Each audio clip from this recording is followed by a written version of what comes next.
National Inflation Association from our Los Angeles studios. So Daniel, we just got a chance to see sort of the human side to this story, the people who are at risk of losing their unemployment benefits. But many people argue that not extending unemployment benefits would actually make the U.S. economy worse. Some studies I've read show that up to 1 million more people would lose their jobs and that the annual economic growth would be cut in half. I mean, if this is true, why wouldn't Congress want to extend the unemployment benefits?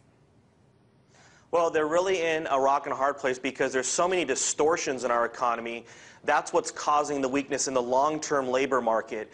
If you look at basically if they extend these and extend them and extend them, where does it stop?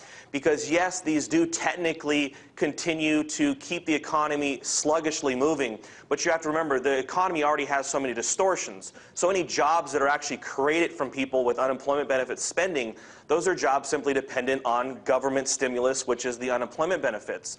Right now we have 25 million people underemployed in this country. During the entire 90s internet boom, the invention of the internet where communication was taken to another level, 20 million jobs were created.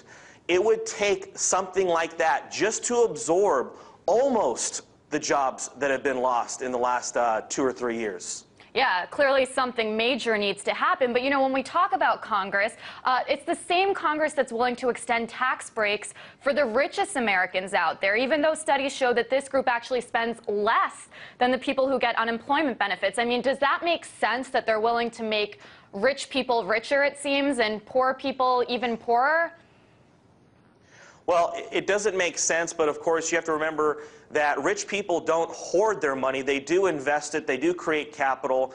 The poorer people, obviously, they're going to take that money and they're going to spend it immediately. They're going to spend it on food. They're going to spend it on their utilities. So the money's going to go immediately into the economy. Of course, the rich people, they're actually going to invest it. They're going to use it for savings. That's capital that will be used to create new jobs and to expand the economy in the long run. Okay, and I want to share a quote with you from former Senator Pete Domenici.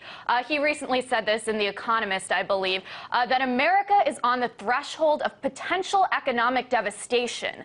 The day of infamy is close. What do you make of that, Daniel? Do you think that what he's saying is true? I mean, how bad are things really? Where do you see the U.S. economy a year from now, given all the latest news? Well, like I said, it's going to take another invention, boom, just to try to absorb some of the jobs that have been lost, not even all of them. This doesn't account to population and demographic changes, as well as new graduates who are going to be entering into the economy. I have to agree with that statement because when you look at the demographics, we have peaked in our spending habits. When you look at the boom from the 80s and the 90s and the last 10 years, especially in the housing boom, what you've seen is you've seen a credit bubble. You've seen a distortion from government tax deductions, government tax credits, low interest rates policies. People think that the government can stimulate our way out of the economy. Talk to a construction worker. Talk to somebody who made the decision to become a realtor 10 years ago. They made that decision based off of low interest rates, tax deductions for purchasing homes, FHA, Fannie and Freddie. All of these things the government has distorted our economy so recklessly. We are now to the point where a recovery is literally impossible. We will never see the days of 2006 again because that was all just an illusion from easy money and easy borrowing. We simply spent our prosperity and now we're suffering the consequences. Right, and obviously these politicians keep talking about how they're going to eliminate the debt. We just saw the recent midterm elections. Everyone seemed to have an opinion on how to make things better. We have Republicans who keep talking about cutting the deficit, but how can it really be done? I mean, everyone keeps talking about cutting spending, but isn't it inevitable that taxes are going to have to be raised? Well, we've spent so much money now. I mean, President Obama recently did a freeze. He wants to do a 2-year freeze for federal employees. That's like an alcoholic drinking 36 beers and then checking himself into AA classes. It's simply impossible. We have created an entitlement society. We have created the worst kind of democracy where our politicians have become, these gift promisers. They've become Santa Claus.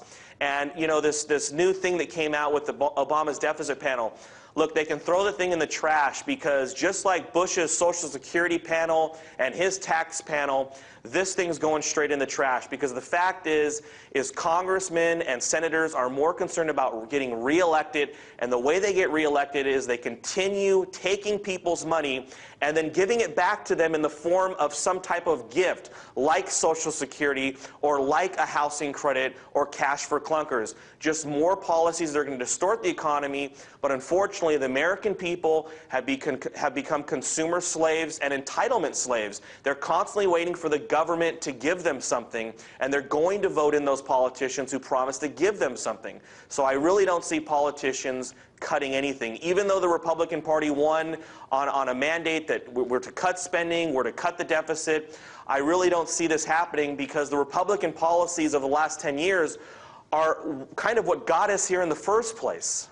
Right, I love the alcoholic comparison. I had never really thought about it like that before.